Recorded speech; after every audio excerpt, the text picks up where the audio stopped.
Hey everyone, welcome back to The Explainer. So today we're unpacking a really fascinating piece of academic research that honestly completely flips how we traditionally look at military history. We are looking at a massive 700-year timeline of the French presence in Egypt. Now, usually when we talk about foreign campaigns, right, it's a super straightforward story. Armies conquer, they occupy, and eventually they retreat. But the source document we're diving into today, it presents a remarkably different narrative. It essentially turns a standard story of military invasion into this deep, absolutely fascinating sociological journey. Because it begs a really compelling question right off the bat. What actually happens when an invading army never goes home? The research we're looking at reveals that over the course of 7 centuries, the French didn't just visit or occupy or, rule Egypt from afar.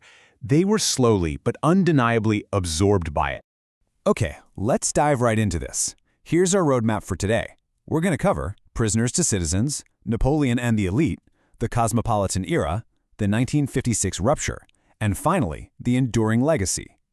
Now, this story spans an unbelievable temporal scope, over 700 years, punctuated by 4 monumental turning points. We're starting way back in 1250 with the Battle of Mansoura. Then we'll jump ahead to 1798 for Napoleon's famous campaign, shift over to 1859 during the colossal Suez Canal construction, and then wrap up with the explosive political events of 1956. But before we get into the timeline, the absolutely crucial point here is understanding the thematic anchor of this entire study. It's a concept that researchers call Egyptianization.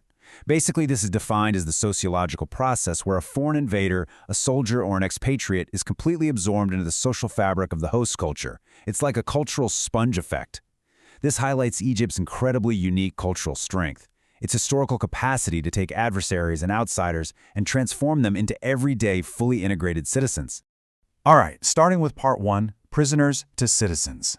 Let's step all the way back to the battlefields of the 13th century. The year is 1250. During the Crusades, French King Louis IX is captured by Egyptian forces at the Battle of Mansoura. Now, while the king was eventually ransomed and released, thousands of French prisoners of war were just left behind in Egypt, and they faced a really profound choice: languish indefinitely in a cell or try to build a completely new life in the exact same society that had just defeated them. And this brilliantly illustrates the pragmatic steps of medieval assimilation that the source outlines. Step 1 was, well, simply their capture and initial settlement. Step 2 involved religious conversion to Islam and intermarriage with local Egyptian women. But Step 3 is where the research gets super fascinating: economic integration. The sources point out that many of these French prisoners were highly skilled craftsmen, blacksmiths, carpenters, jewelers. They integrated into Mamluk society and actually ended up drastically improving local Egyptian industries. Literally, French blacksmiths helped forge better tools and weapons for their captors, blending their bloodlines and their technical expertise right into the local economy. Talk about a plot twist, right? Moving on to part 2, Napoleon and the elite. So let's fast forward a little over 500 years. In 1798, Napoleon Bonaparte launches his huge colonial expedition into Egypt. But this brings a totally different demographic. Instead of medieval soldiers left for dead, this wave brought highly educated officers, scientists, engineers, and bureaucrats. Yet even among the absolute highest ranks of this elite group, the gravitational pull of Egyptian culture was just immense. According to the research, General Jacques Menu, literally a top French military commander, chose not to return to France after the military campaign failed. Instead, he converted to Islam, changed his name to Abdullah Menu, married an Egyptian woman from the city of Rosetta, and stayed behind to build a totally new life. He even helped out with local agricultural and administrative reforms. Or take the dramatic transformation of Colonel Sèvres. Now, what's really interesting here is that he arrived as a French military engineer, but he ultimately became Suleiman Pasha. He chose to stay in Egypt, became a close, trusted advisor to the Egyptian ruler Muhammad Ali, and is deeply credited as a founder of the modern Egyptian military.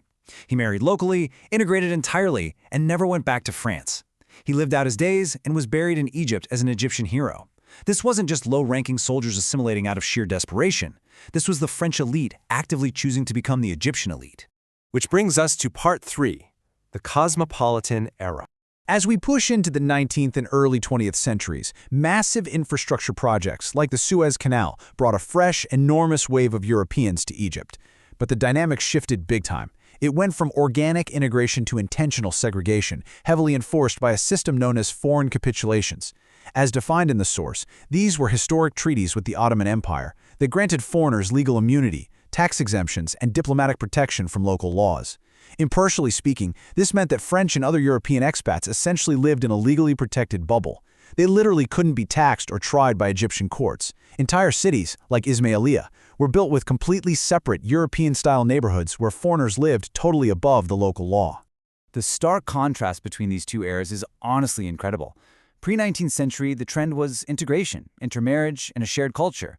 But during the cosmopolitan era, we see strict segregation and the creation of those legal bubbles. Instead of bleeding into the culture physically and socially, the French exerted what you'd call a soft cultural hegemony. They opened prestigious French schools, they published French newspapers, the Egyptian elite actually started speaking French and adopting French manners. It was almost assimilation in reverse, trying to make Egypt a little bit more French rather than the French becoming Egyptian. All right, part 4, the 1956 rupture. Of course, this legally protected bubble was bound to burst eventually. Following the 1952 revolution, Egypt's new leadership viewed these historic foreign privileges as a massive barrier to true national independence. So after the nationalization of the Suez Canal in 1956 and the resulting Tripartite Aggression, which was a military intervention by France, Britain, and Israel, the Egyptian government took decisive steps. They canceled the historic foreign capitulations and issued a really dramatic ultimatum to the foreign populations living there. Relinquish your foreign nationality and become officially Egyptian, or leave the country. This source notes this caused an immediate, massive exodus of European expats. Thousands literally packed up what little they could and fled. The official, recognized French presence in Egypt evaporated almost overnight. So the absolutely crucial point to grasp here is understanding what exactly left and what stayed.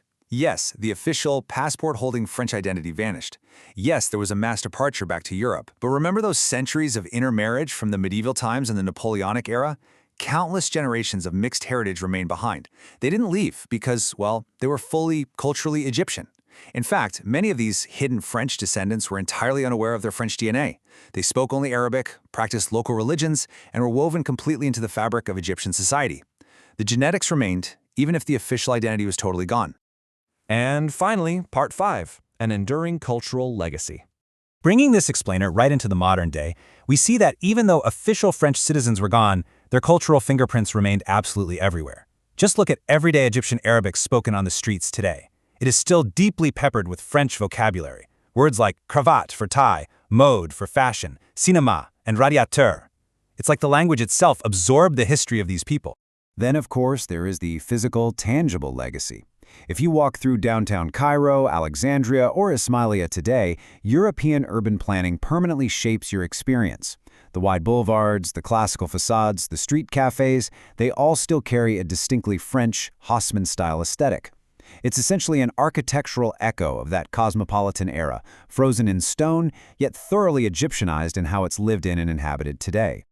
I want to read you this really powerful quote directly from the academic research we've been reviewing today. The society absorbed the invaders. This is not a weakness, but a civilizational strength. Honestly, this is what you should really take away from this 700-year history. It wasn't just a story about a foreign power successfully or unsuccessfully conquering Egypt. It was about Egypt's incredible, persistent capacity to absorb outsiders, adapt their skills and culture, and just make them its own. Which leaves us with this final kind of provocative thought. When we look at centuries of warfare, treaties, and geopolitical struggles, but then we zoom in and look at the everyday people and the culture left behind. If the lines between us and them completely disappear over time, who truly conquered whom? Thank you so much for joining me for this explainer. I really hope it helped illuminate this massive hidden history, and I'll see you next time.